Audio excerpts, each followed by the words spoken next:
also be rambling a little about what I've written. So it'll be a bit of a ramble, a bit of a reading. So just, as usual, sit back and enjoy. Okay, so we will get right into it.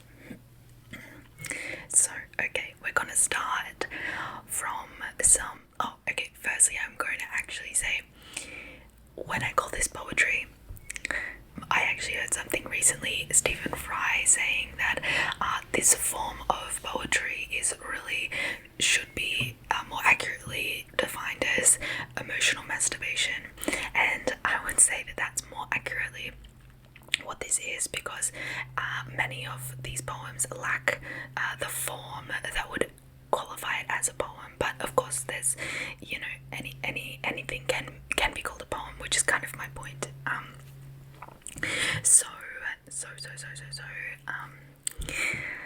Yeah, just now that I have warned you, we are starting from a few years ago, so the older poems are probably a bit more crap.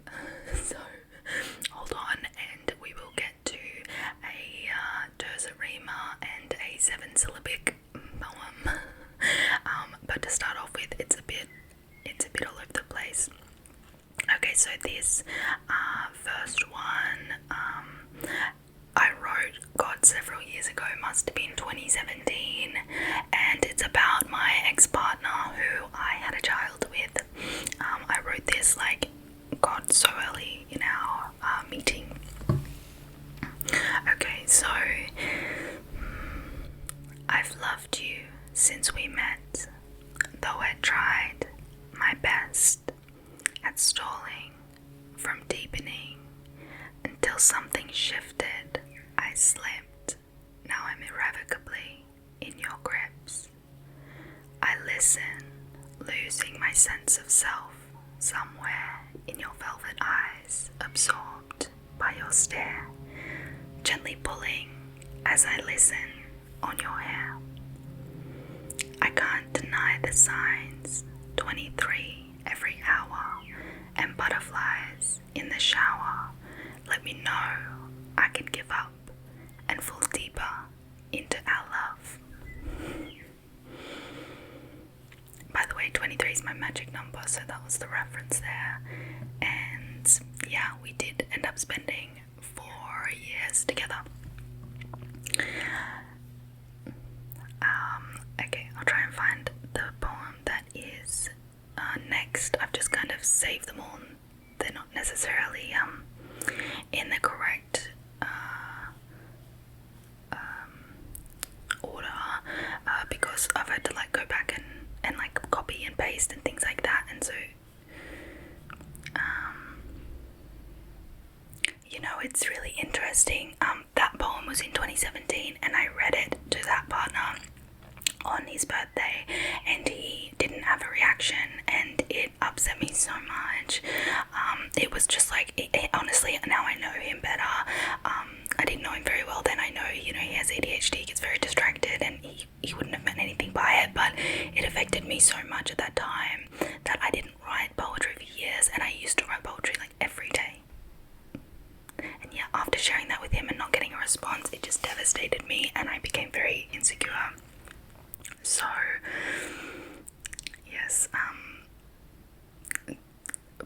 maybe that should have been a red flag anyway, but I don't think he meant anything malicious by it, but it really did affect me, and now all of these poems that are next are from years later, probably more 2019. Okay, I'll read this one. So this one is, after that partner cheated on me, and I wrote this and I shared it on Instagram, but no one knew what it was about necessarily, but now you know. So, anger, fury, frustration at how you crossed me, how you drove straight through my boundary. The spoken circle surrounding our agreement meant nothing in that moment. Your destruction made way for exhaustion and many, many questions. Do we learn to forgive or learn to resent from this point on? Do do we start again or slow to an end when we move on? It's a short one, but anyway, it was in a moment of a lot of emotion, and I think the crumbling of our relationship from that point on, I think it might have actually been in 2020. And this is another one that, God, I wish that I had written what it was about specifically, because I don't remember anymore. And now I'm actually doing creative writing at university right now, and we're doing poetry this semester, and we have to write reflection on all of the poems we write, and I wish that I had that practice back then, because I have no idea what this next one's about, but I think it's about my avoidant tendencies in relationships. I see you, every past experience affecting your current reality, playing out over and over these patterns of survival. The ones you think keep you safe, but really, they keep you locked up, unable to open, unable to soften. They keep you alive in the same way smoking calms people down. It's killing you from the inside, even though in the moment it feels safe, it feels necessary, and momentarily soothing. You don't know how much your patterns are keeping you caged rather than protecting you, and you don't know just how much you could be loved if you burned them to the ground. Yep, I think that's definitely about my avoidant tendencies. I don't know in particular what scenario it was referring to, but it's definitely about being avoidant in relationships, and I still at that point hadn't gotten on to be how avoidant I am.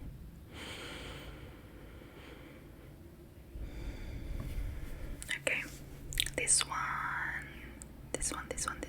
I wrote while I was on my period, while I was bleeding and exhausted. I worry myself, asking, am I bad at this? But I love her. I tell her every morning with a kiss. All I have to give her is love. Mistakes I make, but I am calm and loving always. It's the least I can be when there's so much else I'm not. I love her, my daughter, but parenting not so much. It's another short one, and that is from a couple years ago. I've got to admit, I'm not always calm. I'm definitely not always calm and loving. I mean, probably still loving, but I can get really frustrated. Like, she's 3.5 now. She's like a proper child, and yeah, it tests me for sure, because she is just such a force to be reckoned with, which I love. But you know, of course, I'm human and I have triggers. Okay, let's see. What? Oh, you can really tell when I left my relationship. Okay, this will be the last one from that relationship. So this was, I think, on our anniversary, and then we broke up quite soon after. But yes, he did actually ask me one day why I fell in love with him, and it inspired this poem. What made you fall in love with me? He asked. Perhaps it was your infectious energy, your voice, your ability to brighten a dark room and to make an entire floor dance, your poetry, your pronunciation, your willingness to say yes, your playfulness, your eagerness, or perhaps the way you looked at me, the way you made me feel like I was the most delicious meal that your high culinary standards could ever taste. Or maybe it was the way you saw right through me from the first date, the way you swept me up and made me feel like I could never be replaced. Or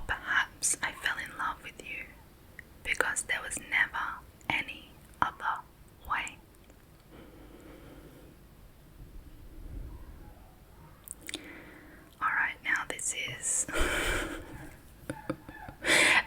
right at the end of our relationship, we were like semi-open. Like he'd slept with other people, and we were in lockdown, so like I wanted to but hadn't. And anyway, I started obsessing over my boyfriend from my first ever boyfriend, who I like lost my virginity to and everything.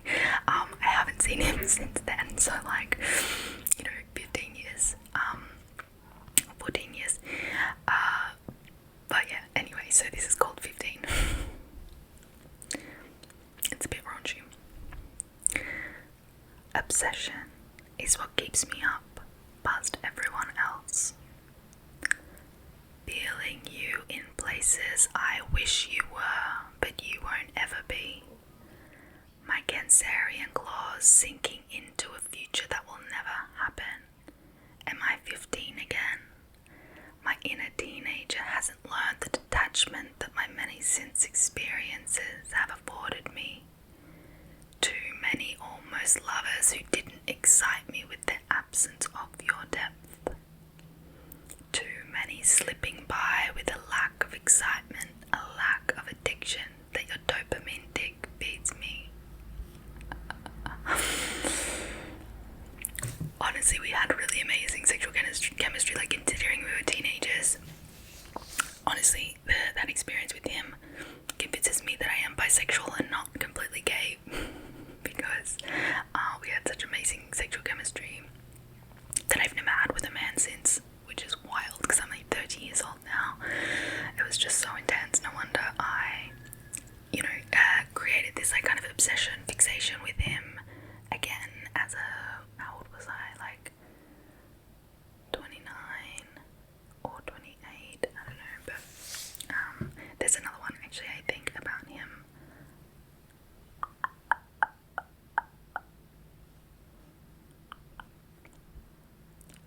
Okay, this is really short, but it's also inspired by this like renewed obsession with him. We would like send each other sexy videos and stuff. Tease it out of me, make me wait, make me burn until my breath is the last thing you leave me with. Keep my innocence, let me give it to you again. Just don't give me what I want too quickly, or I won't want it anymore. That's true with like sex with anyone, right?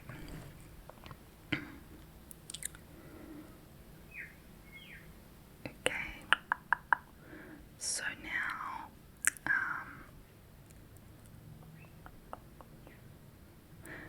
now I think we get to uni.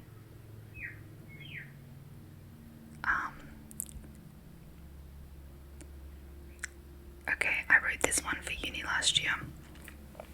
In a creative writing class, we did have to write an assignment and we had to write a couple poems. I think the other one's alright, but I think I like this one better.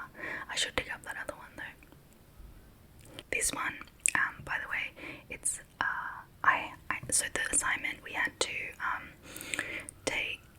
write a poem inspired by an image, and this one was of a mother and daughter, a mother kissing a daughter's forehead, and it really inspired me because I'm a mother myself, so I really channeled my love for my daughter.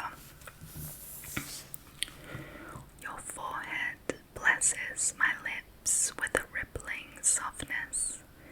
A tender kiss passed to me in a moment of willingness. Never will I let it lean toward me, physical or symbolic,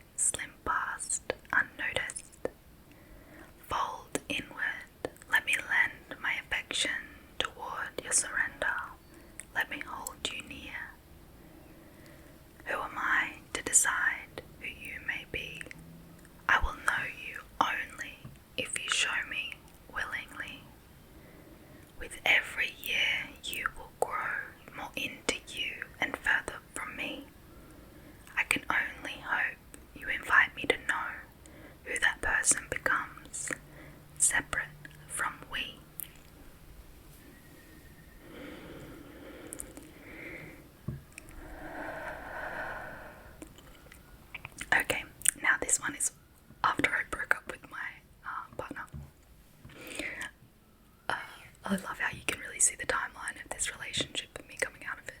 Okay. Is any relationship really forever? Or do we contaminate what was only ever what we needed in that single space and time? What if relating is a key to unlock what we need, not a room that we lock ourselves in and ignore? What if love is not something you walk away from, but something that comes, pulls you in, you receive what you need, then it leaves? What if the pressure to exist in the happily ever after is killing us one anniversary at a time?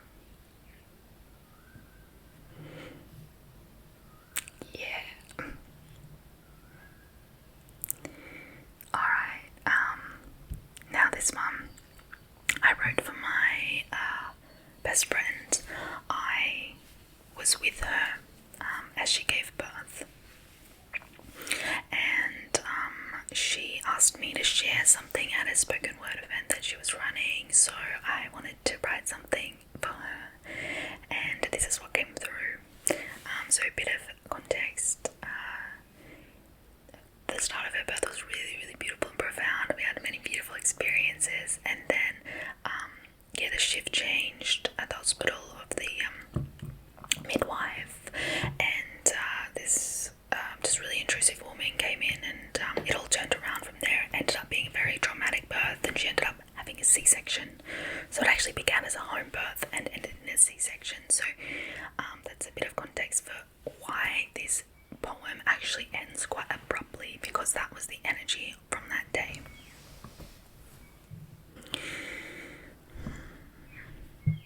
This is sort of less of a poem, a bit more like of a prose, free prose, I would say. We were dancing between worlds together. I followed her lead with every step. Without being the one birthing, I was still transcending so far beyond the walls of that hospital. My mind was flying and my hips were circling. I couldn't control either if I tried. With every moan she exhaled, I got hold of it in my own throat until the sound was coming from me too. We'd move from corner to crevice of the room, each pocket becoming our world for however many minutes or hours felt right before we moved on. In one corner I remember the vortex being so deep that nobody and nothing else existed. Back and forth she'd roll on the birthing ball. She would moan and groan and roll. When the wave would subside, I would whisper close to her face as she rested. "You're so strong. You're so close. You're doing this." This pattern went on for 1,000 years till each wave became a storm.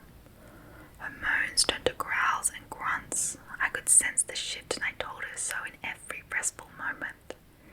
The animal in her would growl, and I would be filled with pride and a knowing that her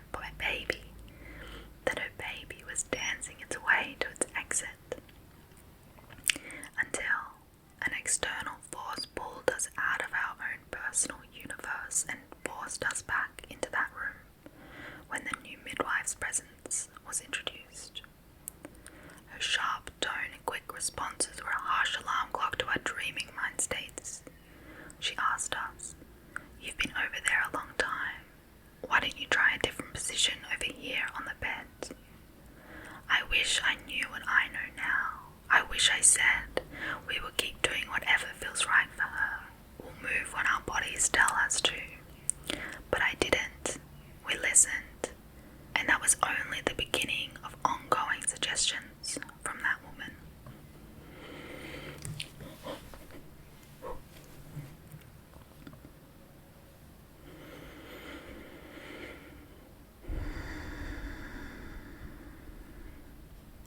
Okay, this is very, very, very short.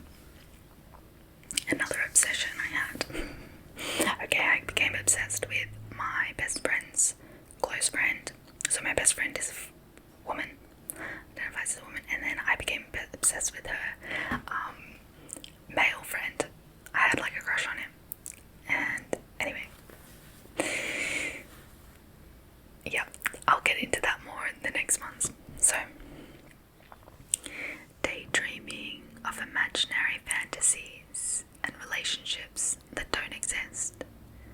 Night dreaming of regrets reimagined in timelines that never happened. So,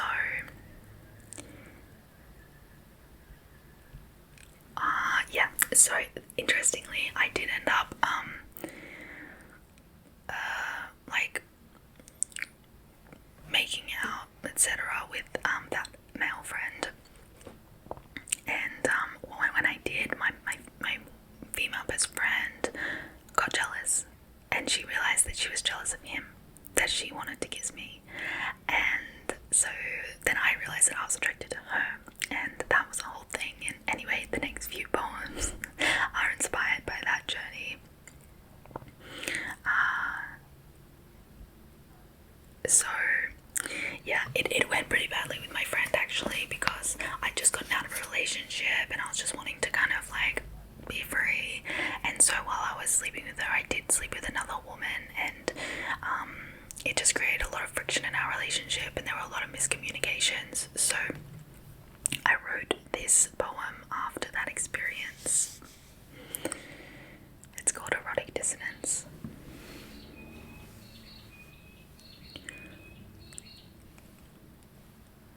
I didn't mean to sweep you up and suck you in to my current of haphazard love.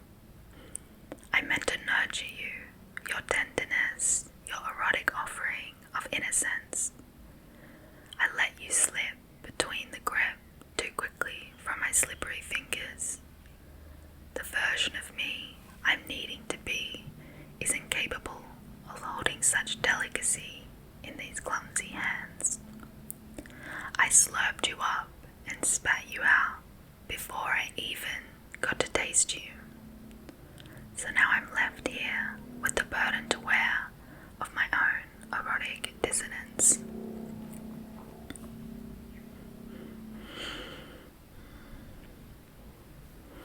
Okay, I wrote that in a writing class, and like a kind of just, writing workshop where you all just kind of write stuff together. And I also wrote this that same session.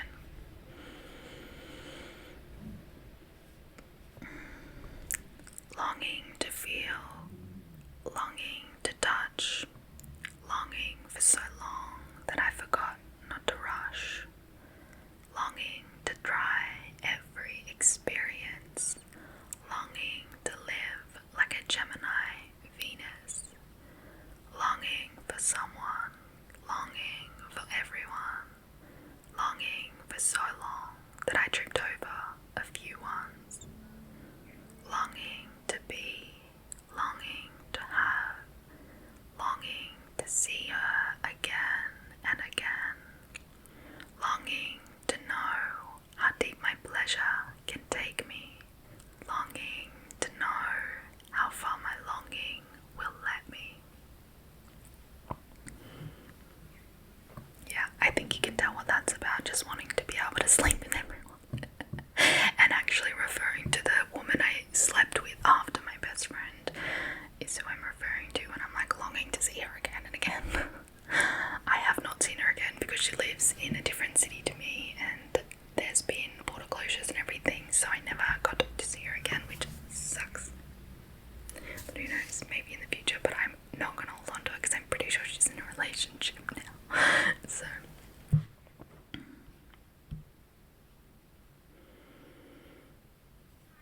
okay, this is also from another writing workshop. I don't think it was the same one, I think it might have been another one, and it's called Does It Matter? Everything matters to me.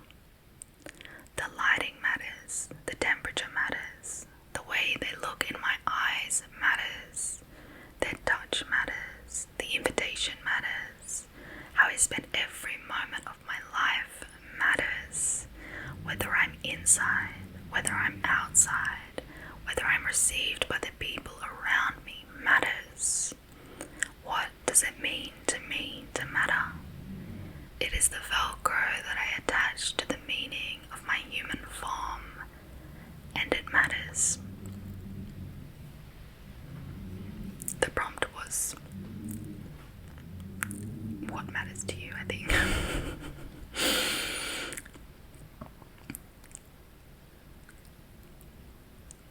Okay, this is a pretty short one, but I just wrote it recently, and I think it's pretty self-explanatory.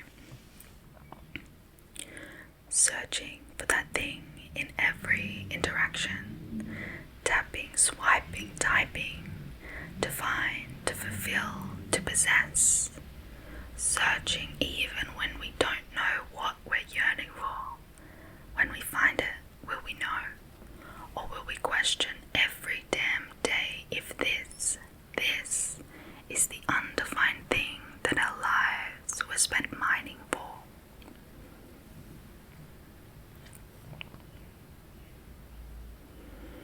Okay, I haven't told you this yet, but I actually recorded this video like a month or two ago and lost the audio for it. It was actually not recording, so now I've got Audacity up here so that I can make sure it is, but it stopped recording, and so this is me like recreating it finally. But I've got 2 new poems now because one of them I'm submitting tomorrow for uni, and the other one I did for my last assignment, so I'll do the last assignment first. So this is a terza rima. It's kind of like you do like rhyme A, then rhyme B, then rhyme A again, then rhyme B, then rhyme C, then rhyme B again, then rhyme C, then rhyme D, then rhyme C. I can't remember now. Something like that. It's kind of cool. I like it. Okay. It's called Untruth. Kindergarten shoes mark the unmown grass. Escorting these feet are taunting sisters. Beginnings of lies, formings of a mask. Teasing, sneering, twists a child. Teasing, sneering, twists the child's face listless.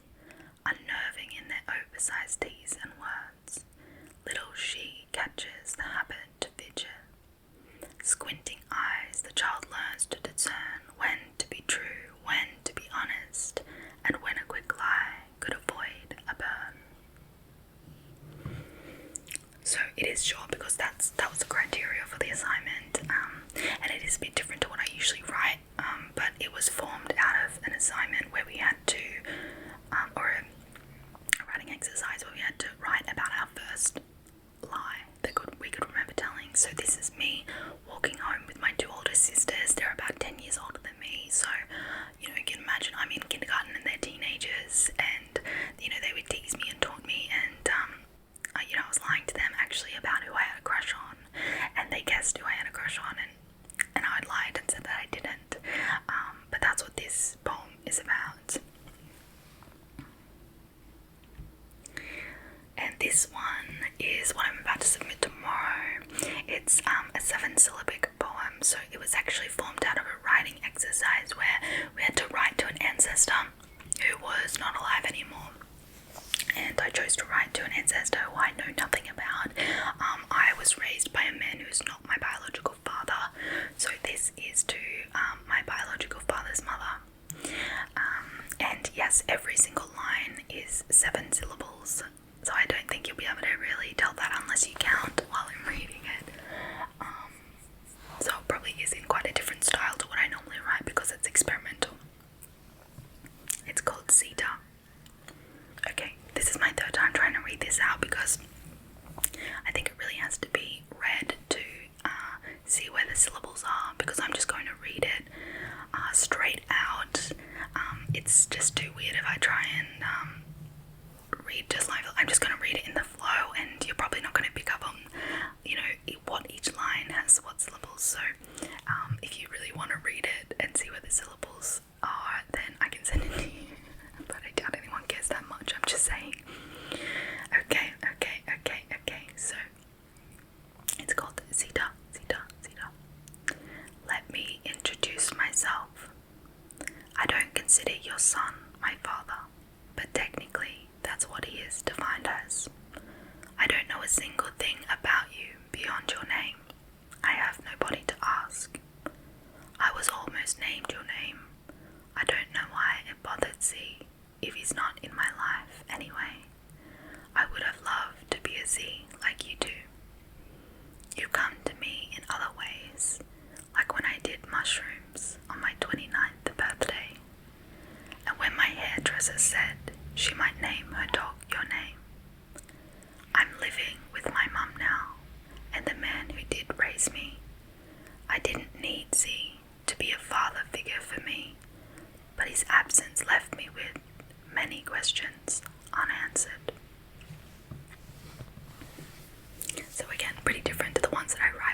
stories that are experimental and getting you out of your comfort zone and trying different things and learning different forms as well.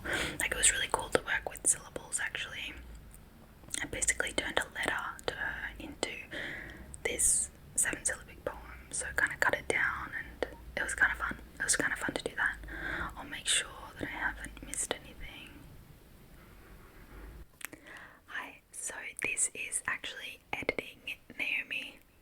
I hate speaking in third person, but this is editing me, and I've come back to actually share a poem I missed. I hadn't pinned it, so I forgot that I wrote it, but I actually wrote this like a month ago and I love it, so I do really want to include it. So I will share it with you now. Your pleasure will not arrive without an invitation. Pleasure, she, her, will not even necessarily show up at merely an invitation. She must, most often, especially initially, be coaxed. She must be won over in small leverages of love languages. She requires adoration, dedication, devotion. Your laziness, your rashness, your carelessness and haphazardness will not be rewarded by her presence. In your fingertips, your spine, your thigh, your mind, your wrist, your kiss, your limitlessness. She must be teased, pleased, appeased. So, hold out your hands. It may take a while, but when she comes, oh, she comes, she will want to stay if you devote yourself to her every day.